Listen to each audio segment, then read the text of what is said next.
dia akan menghapuskan semua kesalahan-kesalahan umatnya. وتتضاعف فيه أعمالهم الصالحة. Dan yang mana setiap amalan-amalan ibadah yang dilaksanakan oleh hamba Allah Muhammad Nabi sallallahu alaihi wasallam dilipat kali gandakan oleh Allah Subhanahu wa المسلم taala. الذي وفق للقيام ليلة القدر أن يصلي العشاء في جماعة والفجر في جماعة يحسب له أجر عظيم كأنه عبد الله سبحانه وتعالى 1000 شهر كامل. Yang mana salah satu dari kemuliaannya adalah seperti Isra dan Mi'raj dan seperti Lailatul Qadar. Dan apabila seseorang hamba Allah itu melaksanakan sembahyang Isya dan sembahyang subuh di bulan Ramadan dengan berjemaah, dengan dilipat kali gandakan oleh Allah Subhanahu wa taala, seolah-olah ia beribadah dengan 1000 bulan. ويقوم لهم أيضا في شهر رمضان العتق من النار لهذه الأمة المحبوبة عند الله. Dan salah satu lagi daripada beberapa keluhuran di bulan Ramadan ini, yaitu Allah memberikan hamba-hambanya perlepasan dari api neraka ya Allah. وفي أول ليلة من ليالي رمضان ينظر الله سبحانه وتعالى إلى عباده نظرة رحمة لا يعذب من ينظر الله إليه بعدها أبدا. Dan juga dijelaskan pada bulan Ramadan, pada setiap malam-malam di bulan Ramadan, Allah melihat, memandang kepada hamba-hambanya dengan pandangan rahmat Allah yang agung, yang mana setelah itu tidak akan ada pandangan rahmat Allah ataupun pandangan rahmat yang lebih agung daripada pandangan rahmat Allah Subhanahu wa taala terjadi pada bulan Ramadan ke atas hambanya. فإذا كل هذه الخيرات العظيمة من الله سبحانه وتعالى لهذه الأمة كيف نتعامل معها؟ كيف نأخذها؟ كيف نستقبلها؟ Dan oleh yang demikian, dengan adanya kemuliaan-kemuliaan yang telah pun saya sebutkan tadi oleh Habib Kazim, maka beliau memperjelaskan, sekarang berfikirlah kita, bagaimana kita mau menyambutnya, bagaimana seharusnya kita membuat persediaan, bagaimana kita mau menerima kedatangannya. فنحن نستقبل هذه النفحات العظيمة والخيرات الكبيرة من الله سبحانه وتعالى بأربع خصال. Dengan kita akan menyambut kedatangan kemuliaan bulan ini dengan 4 perkara. خصلتان من هذا الاستقبال تكون في أول ليلة من رمضان، والخصال الأخرى تكون قبل رمضان وتستمر معنا إلى بعد رمضان. Macam yang pertama, iaitu kita bersiap sedia apabila datang bulan Ramadan, bersungguh-sungguh kita beribadah di bulan Ramadan. Dan macam yang kedua, dari sekarang inilah perlu kita membuatkan persediaan yang begitu mantap untuk menyambut bulan Ramadan. الخصلتان الأوليان اللتان نستقبل بهما رمضان من قبل قدومه وتستمران معنا إلى ما بعد خروجه. الخصلة الأولى هي الفرح والسرور بهذه النعمة من الله وتقبل هذه النعمة العظيمة من الله سبحانه وتعالى بالبهجة والأنس والسرور وليس بالحزن أو بعدم الفرح برمضان. Dan macam seterusnya, perlu kita menyambut bulan Ramadan ini dengan kita membuat persediaan-persediaan yang mana persediaan-persediaan itu akan membuahkan hasil kepada diri kita. Dengan apa kita sambut? Gembira datang bulan Ramadan, suka datang bulan Ramadan, bahagia datang bulan Ramadan. Bukan dengan cara kita sambut bulan Ramadan dengan kita sedih, dengan kita menangis, dengan kita memikirkan segala masalah akan menimpa kepada kita. لذلك ورد في الآثار أن الصحابة الكرام كانوا يفرحون بقدوم رمضان ويتشوقون إلى رمضان من قبل قدومه ب6 أشهر كاملة وهم يذكرون قدوم رمضان ويتفرحون لرمضان. Dan diperjelaskan daripada keterangan-keterangan ataupun cerita-cerita para sahabat-sahabat Nabi SAW radhiyallahu anhum, mereka apabila mau tiba bulan Ramadan, mereka gembira. Gembiranya mereka, bagaimana gembiranya mereka? Setengah tahun lagi, 6 bulan lagi mau menyambut bulan Ramadan, mereka sudah menyebutnya selamat datang bulan Ramadan, bahagia bulan Ramadan, gembira bulan Ramadan. Dengan mereka sudah membuat persediaan 6 bulan sebelum datang bulan Ramadan. وكان النبي المصطفى صلى الله عليه وسلم يلفت أنظار الأمة للاستعداد لرمضان بالتوجه إلى الله والدعاء وتجديد التوبة من قبل رمضان ب3 أشهر. Dan diperjelaskan baginda Nabi SAW juga, beliau selalu memperingatkan kepada para sahabat-sahabatnya dan juga beliau juga gembira Dengan datangnya bulan Ramadan lagi 6 bulan. Dengan beliau buat apa? Dengan beliau menasihatkan kepada para sahabat-sahabatnya untuk senantiasa memperbaharui taubat kepada Allah Subhanahu wa taala, senantiasa memanjatkan doa kesyukuran kepada Allah Subhanahu wa taala dengan mau menyambut bulan Ramadan yang mulia ini. فكان إذا حل عليه هلال رجب يقول اللهم بارك لنا في رجب وشعبان وبلغنا رمضان. انظروا كيف يذكر رمضان من شهر رجب ويطلب من الله عز وجل أن يبلغه رمضان من قبل قدوم رمضان. Dan diperjelaskan juga salah satu daripada doa yang dibaca oleh Nabi SAW apabila datang bulan Rajab, Nabi pun membaca doa Allahumma barik lana fi Rajab wa Sya'ban, ya Allah berkatkan kami di bulan Rajab dan Sya'ban, wa balighna Ramadan, dan sampaikan kami ke bulan Ramadan. Maka Habib memperjelaskan, tengok bagaimana Nabi SAW menyambut bulan Ramadan. Dengan datangnya bulan Rajab sudah beliau memanjat doa kepada Allah Subhanahu wa taala dan telah pun disebut bulan Ramadan walaupun masih lagi dalam keadaan bulan Rajab. فنستقبل رمضان اولا بالفرح الباطني والبهجه والانس والشكر باللسان، نشكر الله سبحانه وتعالى ونحمده على ان اعطانا هذه النعمه العظيمه فرض علينا صيام رمضان. Dan dengan adanya kedatangan bulan Ramadan ini seharusnya kita gembira, bersyukur, bukan hanya dengan zahir sahaja tetapi batin kita. Maksud bagaimana? Zahir dan batin, luar dan dalaman kita semuanya bersyukur kepada Allah Subhanahu wa taala menyebut datangnya bulan Ramadan. Selamat datang bulan Ramadan. في شهر رمضان انواع من الرحمات الالهيه للعباد والخيرات المعنويه التي لو عرفها الناس لا تمنوا ان تكون السنه كلها رمضان، لكنهم لا يدرون ما يوجد من الاسرار والرحمات الالهيه في رمضان. Dan Habib memperjelaskan di bulan Ramadan, setiap hari bulan Ramadan terdapat rahmat-rahmat Allah Subhanahu wa taala yang amat luas, yang amat besar, tetapi rahmat-rahmatnya berbeza-beza turun. Berarti apa? Bermacam-macam rahmat yang datang pada bulan Ramadan ini. Maka Habib memperjelaskan, sekiranya kalau hamba Allah taala mengetahui tentang mulianya bulan Ramadan, besarnya, agungnya, luhurnya rahmat Allah Subhanahu wa taala, maka niscaya hamba Allah taala itu akan bermohon kepada Allah agar sepanjang setahun ini dijadikan semua bulan Ramadan. ولذلك روى الإمام ابن حبان في صحيحه أن النبي صلى الله عليه وسلم قال: لو يعلم العباد ما في رمضان لتمنت أمتي أن تكون السنة كلها رمضان.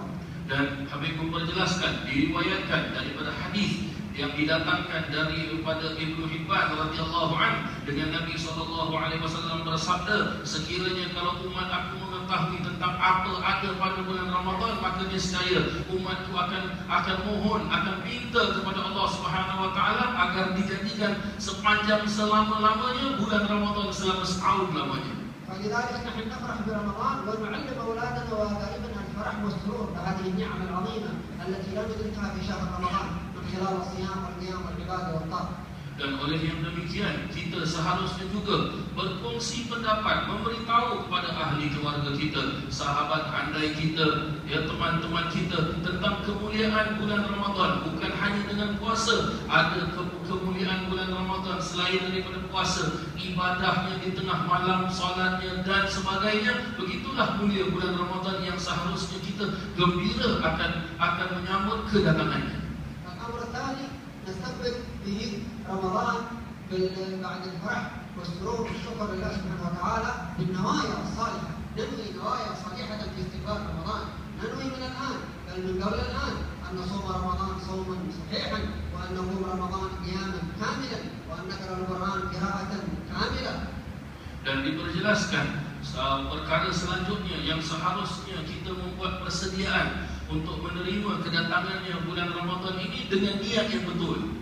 Pasangkan niat kita, niat yang betul. Bagaimana niat yang betul? Kita niatkan berpuasa di bulan Ramadan ini, puasa ini bukan suatu permainan, tetapi puasa dengan bersungguh-sungguh untuk mendekatkan diri kepada Allah Subhanahu wa taala. Dan niatkan tatkala kita beribadah di bulan Ramadan, baik siang hari ataupun malam hari, niatkan ibadah kita dengan kita mohon agar ibadah kita dijadikan ibadah yang sempurna. Dan juga tatkala kita membaca Al-Quran, niatkan bacaan Al-Quran kita bacaan yang sempurna, sesempurna mungkin, yang mana kesempurnaan itu semua akan terjadi pada bulan Ramadan. اكتب في مذكرتك انك من نياتك في شهر رمضان أن تقرأ ختمة كاملة في رمضان، وأن تصلي التراويح في ليالي رمضان كلها 20 ركعة كما كان الصحابة الكرام يعملون هذا من السنة 13 للهجرة إلى يومنا هذا في مكة المكرمة في المدينة المعظمة المنورة.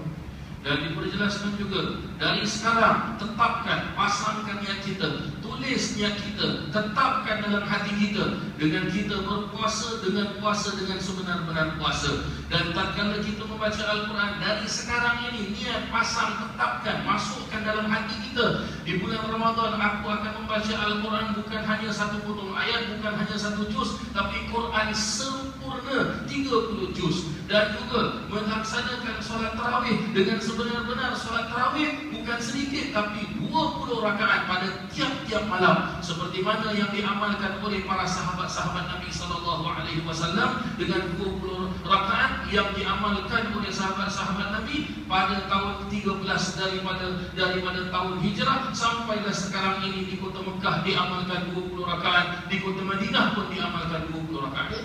من خلال شهر رمضان أن تصلي الوتر 11 ركعة ولو ليلة الجمعة وليلة الاثنين، فأن وفقك الله تعالى إلى هذا فبها ونعمة، وإن لم تتمكن لمرض لعذر لسبب الله قد كتب لك نيته، ونية المؤمن خير من عمله. فاحرص على أن تخرج من قلبك نيات صالحة كثيرة تستقبل بها شهر رمضان المحبوب عند الله. Dan diperjelaskan dari sekarang juga pasang niat kita, tanam niat kita. Bagaimana niat tersebut? Dengan bukan hanya kita melaksanakan solat tarawih, solat witir, laksanakan sebanyak 12 rakaat.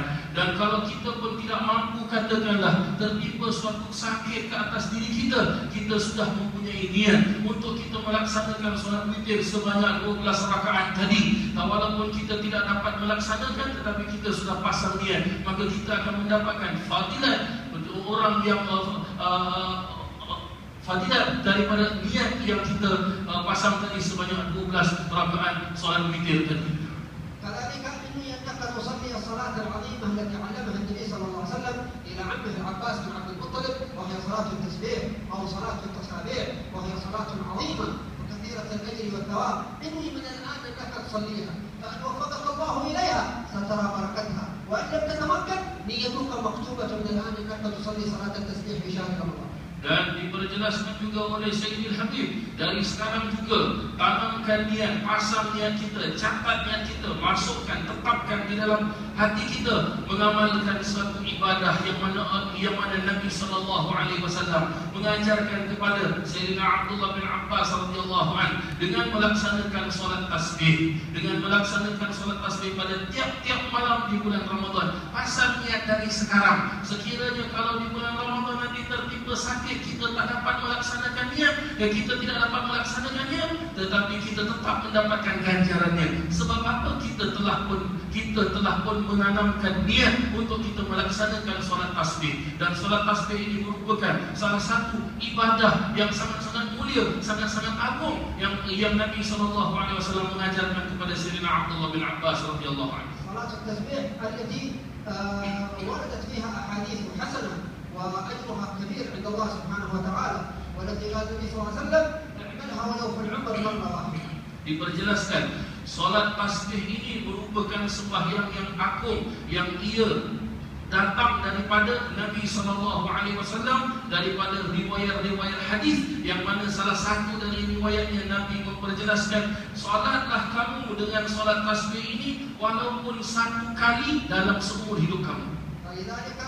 نستكمله إذن الخصلة الثانية وهي النوايا الحسنة، نكثر النوايا ونخرج من قلوبنا نوايا كثيرة في الأعمال الصالحة نشكر بها نعمة الله في وجود رمضان ونستقبل بها هذا الضيف الرحيم.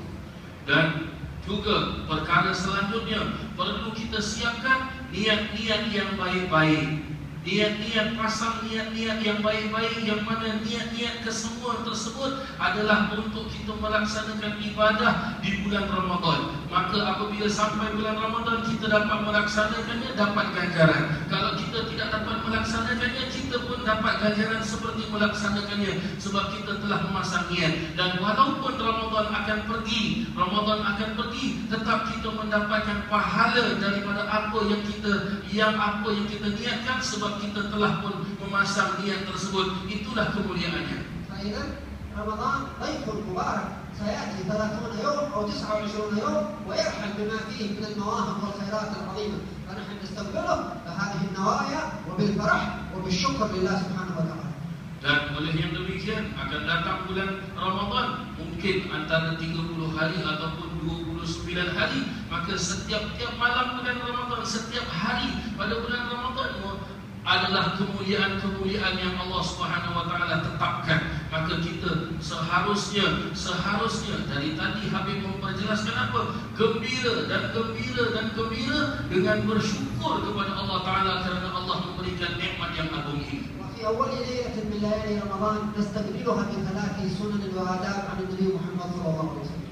Dan di antara daripada mulia-mulianya bulan Ramadan, kita melaksanakan beberapa amalan-amalan sunnah baginda Nabi besar Muhammad sallallahu alaihi wasallam. أول ليلة من ليالي رمضان نستقبلها بدعاء الهلال الذي كان النبي صلى الله عليه وسلم يقوله إذا حل هلال رمضان، فيقول هلال خير ورشد، هلال خير ورشد، الله أكبر الله أكبر.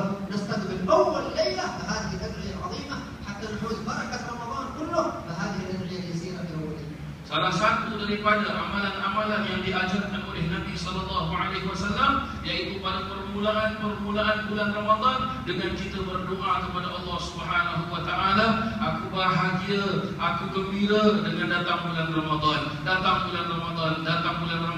dengan kita mengucapkan Allahu akbar, Allahu akbar, Allahu akbar sampai kita dapat merasakan kenikmatannya sepanjang 1 bulan penuh. ونقول كما علمنا النبي صلى الله عليه وسلم في حديث سيدنا طلحة بن عبيد الله أول ليلة نترقب الهلال، أين الهلال؟ أين الهلال؟ فنبحث عن الهلال، فإذا رأيناه نقول اللهم أهل علينا باليمن والإيمان والسلام والإسلام والتوفيق لما تحبه وترضى. Dan diperjelaskan oleh Habib memperjelaskan bahawasanya bacalah kita sebuah doa yang mana Nabi SAW mengajarkan kepada para sahabat-sahabatnya. Hadis ini didatangkan daripada seorang sahabat Nabi yang bernama Sayyidina Talha. Apa yang diajarkan oleh Nabi? Nabi suruh tengok mana anak bulan, mana anak bulan. Anak bulan apa? Anak bulan kegembiraan. Apabila datang anak bulan tersebut, nampak kita anak bulan menandakan masuknya bulan Ramadan, maka berdoalah kepada Allah Subhanahu wa taala dengan kita berdoa sebab kita nampak anak bulan yang menyatakan besok bulan Ramadan, maka berdoa dengan kesyukuran kepada Allah Subhanahu wa taala. ونقول أيضا في أول ليلة من ليالي رمضان كما علمنا النبي صلى الله عليه وسلم الحمد لله الذي ذهب بشهر شعبان وجاء بشهر رمضان. كان النبي صلى الله عليه وسلم إذا دخل عليه شهر جديد يقول الحمد لله الذي ذهب بشهر كذا وجاء بشهر كذا. فنحن كذلك نقول في أول ليلة من ليالي رمضان، إن لم نقدر في ثاني ليلة من ليالي رمضان، إن لم نقدر في ثالث ليلة من ليالي رمضان. بعد 3 ليالي تفوت هذه الأدعية كلها لأن القمر يتحول، لا يسمى هلالا الآن، يتحول إلى القمر، إنما هذه الأدعية عند الهلال أول ليلة وثاني ليلة وثالث ليلة فقط. Dan Habib memperjelaskan yang dinamakan anak bulan itu bukan 1 bulan penuhnya, tapi Habib memperjelaskan Nabi SAW apabila nampak anak bulan, Nabi memperjelaskan aku segala puji bagi Allah Subhanahu wa taala yang telah pergikan bulan Sya'ban dan datangkan bulan Ramadan. Itu pada hari pertama Nabi membaca doa seperti ini. Dan diriwayatkan juga daripada hadis yang lain, Nabi SAW setiap bulan apabila nampak anak bulan, maka Nabi akan membaca doa segala puji bagi Allah Subhanahu wa taala yang telah pergikan bulan ini dan datangkan bulan ini. Maka doa ini kita baca pada 1 Ramadan, pada 2 Ramadan, pada 3 Ramadan. Apabila sampai kepada 3 Ramadan, maka sudah habislah waktu hilal, sudah habislah waktu anak bulan, kerana diperjelaskan anak bulan itu hanya dijelaskan 3 hari sahaja. Selepas dari 3 hari anak bulan itu akan berubah, jadilah dia sebuah bulan yang sempurna. أول ليلة من ليالي رمضان كما قال النبي صلى الله عليه وسلم إذا كانت أول ليلة من رمضان نظر الله عز وجل إلى عباده ومن نظر إليه لا يعذبه بعدها أبدا. فهذه الليلة الأولى ليلة النظر الإلهي، نحن نستقبلها ونستعد لهذه النظرة. Dan diperjelaskan oleh Habib lagi bahawasanya malam pertama di bulan Ramadan Allah Subhanahu wa taala melihat, memerhatikan, tengok kepada hamba-hambanya dengan pandangan lihat tengok untuk keridaan Allah Subhanahu wa taala. Maka barang siapa yang mendapatkan penglihatan, dapat penglihatan yang seperti apa yang Allah Subhanahu wa taala lihat kepada hambanya, maka dia akan sepanjang hidupnya dia akan dalam keadaan hamba Allah yang diridai oleh Allah Subhanahu wa taala. كيف نستقبل النظرة الإلهية هذه؟ النظرة الإلهية نستقبلها بالاغتسال، لأن النظرة الإلهية لا تكون إلا في القلب، فيسلنا كما علمنا النبي صلى الله عليه وسلم أن نغتسل في أول ليلة من ليالي رمضان، نغسل أبداننا لأجل يرتفع أثر الغسل إلى قلوبنا فينظر الله سبحانه وتعالى إلينا. Dan Habib memperjelaskan macam mana kita nak dapat pandangan Allah ini, macam mana kita nak nampak Allah tengok kepada kita. Salah satu daripada ajaran-ajaran Nabi SAW diperjelaskan apabila masuk satu bulan yang baru, maka Nabi SAW selalu mandi dengan niat bahawasanya membersihkan dirinya mendapat pandangan rahmat, pandangan ridha daripada Allah Subhanahu wa taala. Dan mandi ini bukan hanya kita mandi dengan jasmani, tetapi juga perlu kita lihatkan dengan rohani. Hati kita ini perlu kita tanamkan bahawasanya Allah melihat kita dengan pandangan rahmat dan pandangan ridha-Nya. وإذا تظن أن هذا الاغتسال هو خاص بأول ليلة من ليالي رمضان فقط، بل على مذهب الإمام الشافعي رضي الله عنه يصلي الاغتسال في كل ليلة من ليالي رمضان، ولكن أول ليلة آكد أنها ليلة النظرة الإلهية من الله. Dan diperjelaskan oleh Habib, mandi seperti ini merupakan mandi pada hari pertama sahaja yang merupakan pandangan rahmat dan ridha daripada Allah Subhanahu wa taala. Dan dijelaskan oleh Imam Syafi'i rahimahullahu taala, disunnahkan bagi seseorang tersebut pada tiap-tiap hari di bulan Ramadan mandi, dia membersihkan dirinya, tetapi mandi dengan mendapat pandangan rahmat dan ridha-Nya Allah Subhanahu wa taala hanya pada hari yang pertama sahaja. يكرمك الله سبحانه وتعالى بها بعد استعدادك والطهارة والاغتسال وطهارة القلب وأنت خارج إلى صلاة التراويح. قد ينظر الله سبحانه وتعالى إليك وأنت تكبر في الصلاة، قد ينظر الله سبحانه وتعالى إليك وأنت في السجود تقول سبحان ربي الأعلى سبحان ربي الأعلى. ينظر الله إليك، ومن نظر إليه لا يعذبه بعدها أبدا. المؤمنون يستقبلون رمضان بالاستعداد لهذه النظرات الإلهية العظمى وبهذه النفحات الكبرى من الله عز وجل. Dan Habib memperjelaskan penglihatan Allah Subhanahu wa taala ke atas hamba-Nya dengan tatkala kita mandi, kita membersihkan diri kita, tanamkan niat kita bahawasanya kita telah membersihkan diri kita, tubuh badan kita, pakaian kita, zahir dan batin kita, rohani dan jasmani kita, dan Allah Subhanahu wa taala akan melihat kepada kita pandangan rahmat-Nya, pandangan ridha-Nya. Mungkin Allah akan lihat kepada kita tatkala kita mendirikan salat tarawih dengan kita mengangkat kedua tangan kita, dengan kita mengucapkan Allahu Akbar. Mungkin Allah Subhanahu wa taala melihat kepada kita dengan pandangan rahmat-Nya dan pandangan ridha-Nya tatkala kita sujud kepada Allah taala dengan kita membaca subhana rabbiyal a'la wa bihamdi, subhana rabbiyal a'la wa bihamdi, subhana rabbiyal a'la wa bihamdi. Dan barang siapa yang mendapat pandangan penglihatan daripada Allah Subhanahu wa taala, penglihatan ridha, penglihatan rahmat daripada Allah Subhanahu wa taala, maka orang itu hidup di dunia dan sampai di akhirat tidak akan diazab oleh Allah Subhanahu wa taala. فإذا هكذا استقبال رمضان للمؤمنين بالاستعداد بالأمور المعنوية. بعض المسلمين يستعد لرمضان بالحاجات البدنية، حاجات الطعام والشراب ويستعد لها من قبل رمضان ويغفل عن استعداده للنظرات الإلهية لبركات رمضان بالشكر للدخول في رمضان بالنوايا الصالحة.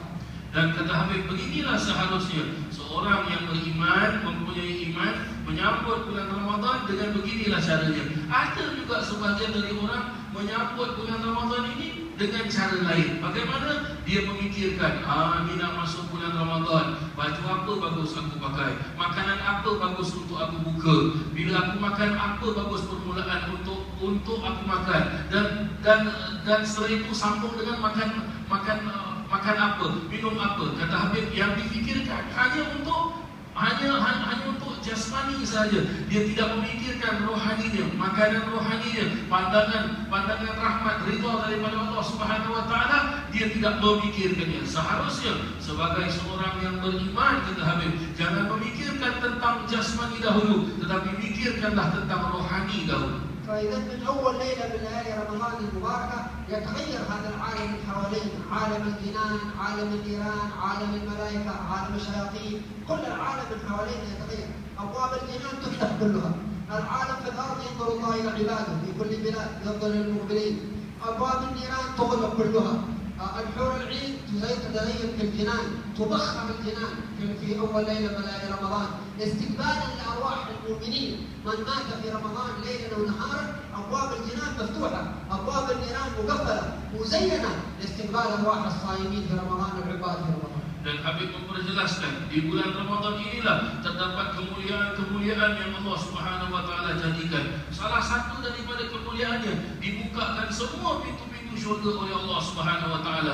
Tidak ada satu pun pintu syurga yang tertutup, semuanya dibuka oleh Allah Subhanahu wa taala. Dan semua pintu-pintu neraka ditutup, dikunci rapat oleh Allah Subhanahu wa taala. Dan kita sebagai hamba Allah Subhanahu wa taala disuruh pilih oleh Allah Subhanahu wa taala nak masuk syurga daripada pintu yang mana satu, masuklah. Dan seharusnya kita berbangga, bersukaria, berwangi-wangian, bersyukur dengan datangnya bulan Ramadan ini, sebab setiap malam Allah Subhanahu wa taala menurunkan rahmatnya, menurunkan keberkatannya ke atas hamba-hamba Allah Subhanahu wa taala. Dan pintu-pintu syurga sepanjang bulan Ramadan tak ditutup, dibuka. Berarti apa? Nak masuk bila-bila masa saja boleh masuk. Dari pintu mana satu pun boleh masuk. Dari depan, dari belakang, dari kanan, dari kiri, mana arah saja boleh masuk. Inilah dia kemuliaannya. وفي أول ليلة من ليالي رمضان كما روى الإمام أحمد بن حنبل في مسنده يأمر المولى سبحانه وتعالى ملكا خاصا من السماء الدنيا أن ينادي العباد وينادي المسلمين المؤمنين: يا باقي الخير أقبل ويا باقي الشر أبصر. أي كل مسلم يريد الخير يأمر ذلك الملك أن يقبل على الله ويزيد في قلبه على الله. نحن وإن كنا لا نسمع صوت هذا الملك لكنه حق موجود كما أخبر النبي محمد صلى الله عليه وسلم. Dan Habib memperjelaskan hari pertama di bulan Ramadan Allah Subhanahu wa taala mengirimkan seorang malaikat, dan tugasnya malaikat ini mencatat, mencari orang-orang yang melaksanakan kemuliaan-kemuliaan, ibadah pada hari pertama ini. Dengan malaikat itu memperjelaskan, hei hamba Allah Ta'ala, berbahagialah engkau dengan apa yang kau laksanakan ini, maka akan diangkat amalan hamba Allah Ta'ala tersebut, akan disajikan di depan Allah Subhanahu wa Ta'ala. Maka begitulah seterusnya. Dan Habib mengatakan kita tidak akan mampu untuk mendengar suara malaikat, tetapi ini adalah hak, ini adalah benar. Allah Subhanahu wa taala turunkan malaikat tersebut untuk mencatat hamba-hambanya pada hari yang pertama. والملائكة يتنزلون في كل ليلة من ليالي رمضان كما روى الإمام ابن خزيمة، ولكنهم في ليلة القدر يتنزلون بشكل كبير جدا، حتى قال النبي صلى الله عليه وسلم أنهم يكونون في الأرض في ليلة القدر أكثر من عدد الحجر والشجر. انظروا إلى هذه الأعداد الهائلة، أكثر من عدد الحجر والشجر، ليسوا مثل عدد الحجر والشجر. الملائكة يكونون في الأرض أكثر من عدد الحجر والشجر في ليلة القدر. وفي باب ليالي رمضان الأخرى يتنزلون مع المؤمنين في الجماعات، في المساجد، في التراويح. Dan Habib memperjelaskan, diceritakan, diriwayatkan daripada Ibnu Khuzaimah bahawasanya pada setiap malam di bulan Ramadan, malaikat ini bukan hanya satu, banyak, turun naik, sibuk malaikat ini mencatat segala-gala amal ibadah yang dilaksanakan.